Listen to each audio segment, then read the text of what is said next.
Welcome everyone to another episode of Spoiler Alert. I'm Dr. Darin Detwiler, and with me is Callin, Godson-Green. and we're in New York City. Oh, yeah. We're here for the National Retail Federation, their big show. Lots of activity going on, so many different companies represented, and SmartSense is proud to be here. We're at this huge booth. You can't see it, but we are joined today by Dave Steck. Dave Steck. And what do you do, Dave Steck? Well, I was the vice president of store and emerging technologies at Schnucks Markets. I retired there in March, and now I'm out on my own doing consulting. So Excellent.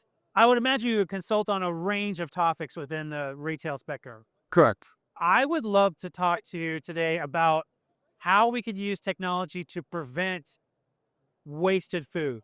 And there's so many different ways of looking at this. But before we start, just kind of clarify, there's a difference between wasted food and food waste. Absolutely. Right? What would be your take on how you differentiate those? Food waste is essential, necessary.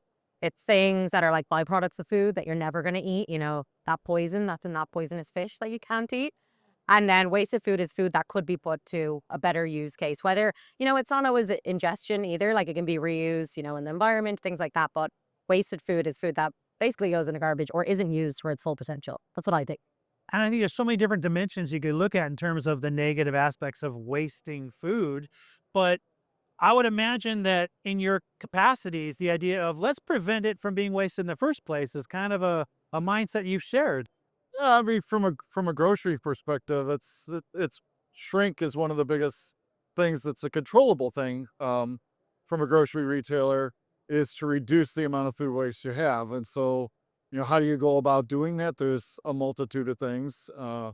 When we started actually with SmartSense years ago, it was not necessarily from the perspective of wasted food. It was from a customer experience viewpoint and making sure that we were providing the freshest food possible to the customers. But as you morph that and you get this information back, then you can start saying, okay, now let's look at these other areas of shrink. We know that our temperatures are good.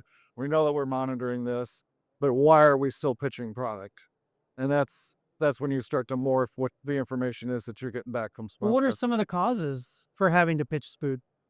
There's a multitude of reasons. It depends on which food we're talking about. Sure. If it's produce, obviously it's going to age out, right? So is the store over ordering on product? And that's really, from a grocery industry's perspective, that's probably the biggest weakness is forecast and demand for the fresh products and produce. No vendor has really gotten that right over the years. Lots of people are trying, but they still haven't gotten there. When you look at like the meat department, there are things that you have kind of competing views. You have the store teams that want to have full shelves. You have corporate that wants to reduce the amount of pitch. Yeah. So to reduce the amount of pitch and waste there, you can't have a full shelf. Yep. So it's it's a Contradictory. conflict of two thoughts. And that's when you get into the thoughts of production planning and say, okay, we know based off of historical information that we're going to get 10 pounds of ground chuck bought in between the hours of 8 and 10 in the morning. But then we're going to have and I'm just making up numbers here, then there's going to be a lull in the day, and then by 3 o'clock in the afternoon to 8 o'clock at night, there's going to be 50 pounds of ground chuck bought. Well, if you grind 60 pounds of ground chuck at 6 o'clock in the morning, by the time you get to 8 o'clock at night, the store's not going to want to put that out. Now, it may convert into something else where they have to cook it, but it may just get pitched. Mhm. So the idea is to get the product produced when the expectation is Yeah. for the customer to be there. And then don't worry about the full shelf. It doesn't matter if you're missing something if nobody's there to buy it. That's true. I would imagine there's also seasonality comes to play, right? It's this holiday season coming up. More people are, the low hanging fruit, if you will.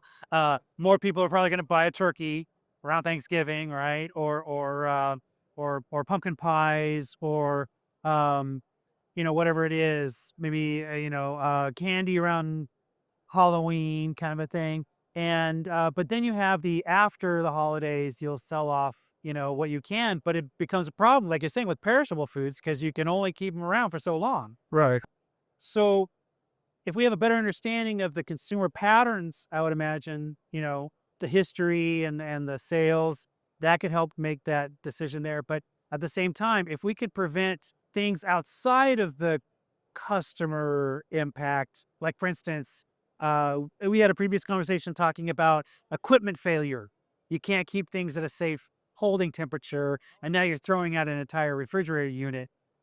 That has to come in play as well in terms of what's going on behind the scenes that may be detrimental to being able to sell a product.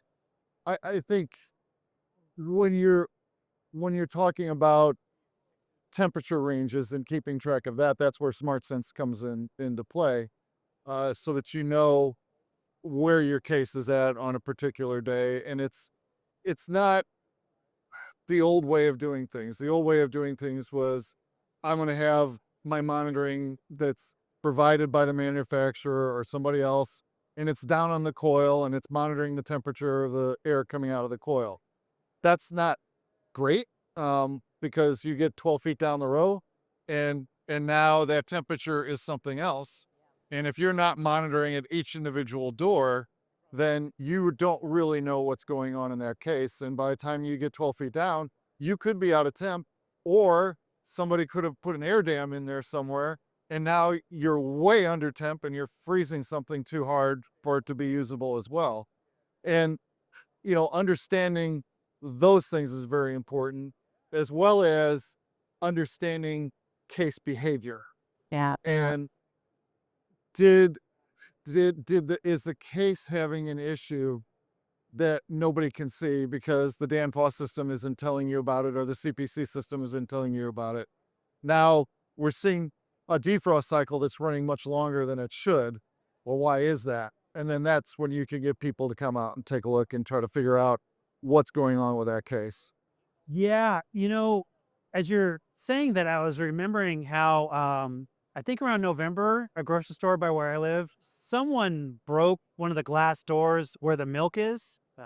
And it was at least 6 weeks before they replaced it. It was like it was just cardboard and duct tape. And as it went on, I kept seeing they had those kind of absorbent rolls and towels down there. And I kept thinking, maybe you should put the iced tea And as with the opposed to milk, the milk, Yeah. and put the milk over there where I'm glad you're keeping the iced tea cold, but I don't trust that you're keeping the milk cold. And, I'm like, if I say something, well, I don't want to be, thanks for telling us we never want you to our store again. But those thoughts are in my mind in terms of, is someone actually monitoring this? Because this is a significant impact on the ability to maintain the right temperature for that entire that entire stack. Yeah. And, for I people think to the just be I think the question too, and I want to interrupt you, but sure. the question too is the person that's supposed to be monitoring it even trained to monitor Yeah. it? If they don't And understand and that yeah, if they don't simple idea, understand what like, it is that they're supposed to yeah, do, and they're just supposed to go shoot a temperature. yeah, I mean, we've run into that before. I'm going to shoot a temperature, but I'll shoot the temperature on some surface that's going to give me the yeah. temperature I'm IR looking gun for. on the coldest part of the Yeah, unit. yeah. That'll do it. Well, and I don't want to name any names, but I remember dealing with a scenario. What we uncovered was that they knew that the regional manager was going to be coming out, and they realized that they had to now doctor up a bunch of logs they were supposed to be taking Oh, by hand. And yeah. wow, what do you know? All the same handwriting, all the same ink, all the same temperature, nothing changed, kind of a thing. It's like, I don't trust that data now at all. Why bother having that if it's not going to provide you with actual actionable information that could have been acted upon early? Yeah. Well, and even if it is, let's say it is written down and it is accurate and they do it 100% of the time, well, who's looking at that? Yeah. It's got to get back centralized so that you have a person who's responsible for Right. this that can see it on a dashboard and then monitor it from there and say, hey, here's an anomaly that we need to look at. Well, it becomes a misplaced value statement, if you will. We have the technology that can record this and we can figure out what happened, as opposed to we have the technology that can give us some real time heads up information and we can now mitigate this problem from ever happening. Right. Uh, Better in advance. yeah. Well, again, if you could prevent, you can't prevent everything, but if you don't try, you'll never prevent some of these things from happening. And it's not just about the sale that doesn't happen, but what about the brand reputation, Yeah. Let's hear it. right? Do you want to go to your local store and you're like, they always have this problem with their milk or with their rotisserie chicken or with their produce? Or, wow, these people really care about it. They're proactive. How much do you think that is talked about in terms of the bigger picture? Reputation, that is. Oh, internally, it actually is talked about quite a bit because any retailer knows that customer retention is key Yeah. because cost of customer acquisition is huge. And once you lose a customer, you lose them for a while, and it's very, very difficult to get them back. So there's a lot of focus on having freshness, but does that translate down into the store into execution? Yeah. Because corporate can say one thing, the people trying to execute on it may have a different opinion. Yeah. I wrote a dissertation the other day because I was bored, but no, it was taking my 40 years of IT operations experience and kind of overlaying what I learned from an operations viewpoint onto how grocery operations could be better. And where the crux of it is, and I won't get into the whole thing, was that you want to reduce the number of snowflakes in your environment. And the snowflakes are the variables. And the more snowflakes you have, the more difficult it is to manage and control that. And I'm not calling people snowflakes, but they are Right, snowflakes. right, Each right. individual is their own Unique. We're snowflake. They're unique. unique. Yeah.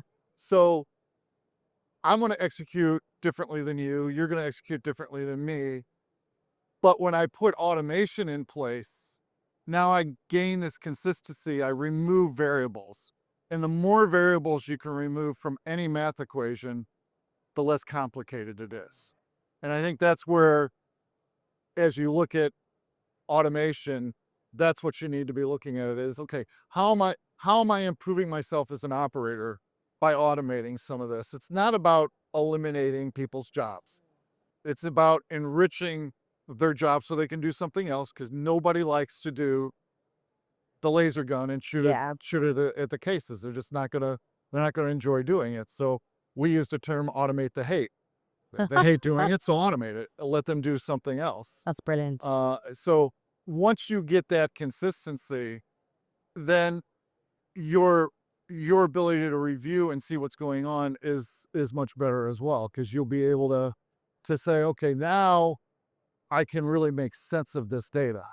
You talked a lot, I suppose, about in-store operations and waste in terms of, refrigeration loss and things. But what about, in your experience, like, is there technology or ways coming that can help mitigate the waste that's before the store? So say known waste, or maybe even falling under sort of VASIP, like, you're meant to get 100 grams of chicken in, but it's actually 95 or 90, like waste that's planned by someone else outside of the stores. Do you think that with all the evolving technology, there's ways that that paper waste can be mitigated as well?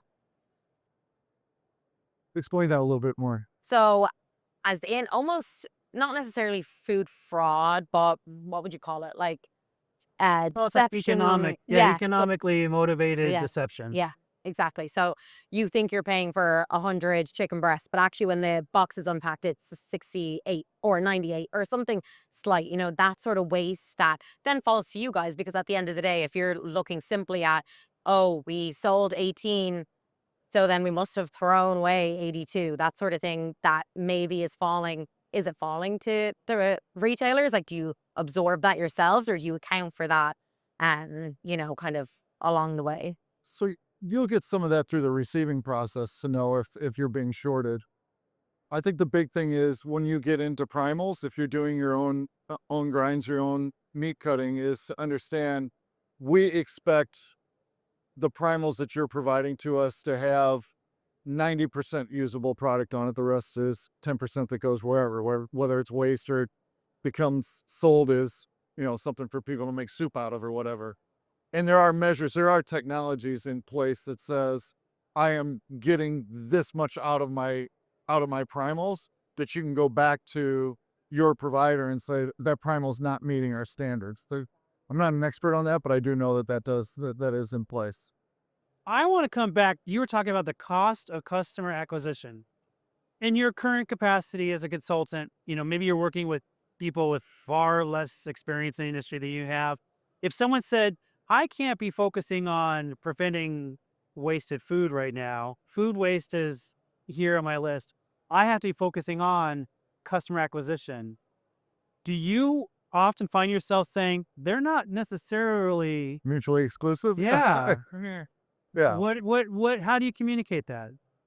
Well, fortunately, I don't have to, but If you uh, had to. uh, Or if you're advising someone how to. I mean, the store experience it has to be viewed in its entirety. It can't be this segment and that segment and that segment. If you're wanting to attract and retain customers, you have to execute well. Period.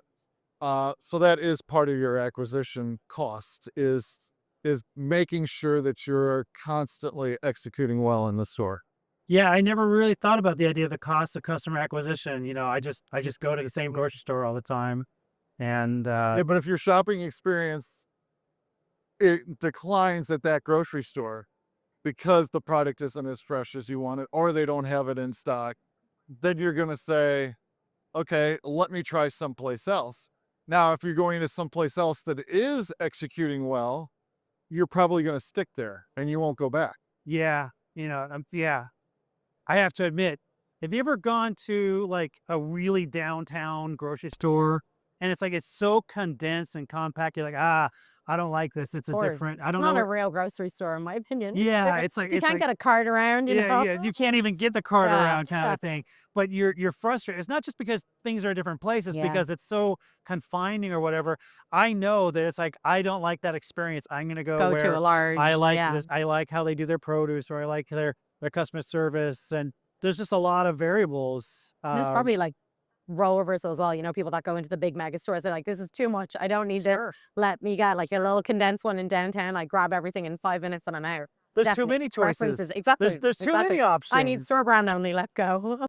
But I think that the common thread, whether it's the small downtown or the large, retailer, or, too few, too large choices, no one wants to have that breakdown in trust, not Right. only about the brand, but the brands that are being sold by that brand. Right. Is there a formula typically that businesses put on like customer loss or yeah, I suppose customer loss solely for products not being available versus like, damaged reputation or those sort of things. Like I walk into a store, I can't get something.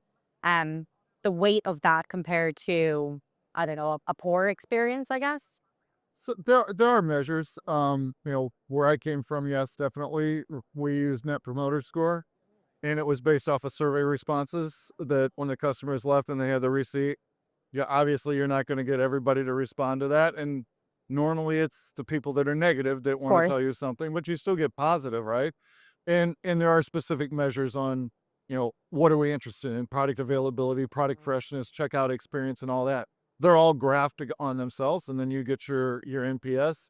And any business is going to want to have, goals for what that NPS is, and make sure that they're still ratcheting that up on a month by month basis. So. It's interesting to realize, just when you take a systems approach, there's so much more than appears on the surface in terms of looking at these things. But I think that from your experience, you know, understanding your description in terms of the bigger system approach and how everything is connected, if you're looking at product loss, it is the economic, it is the perhaps the moral. You don't want to have people going without food. It is the choice. You don't want people not being able to find their choice, but also the idea of that customer might not come back. Right. Incredible. Incredible. Well, thank you very much for joining us today.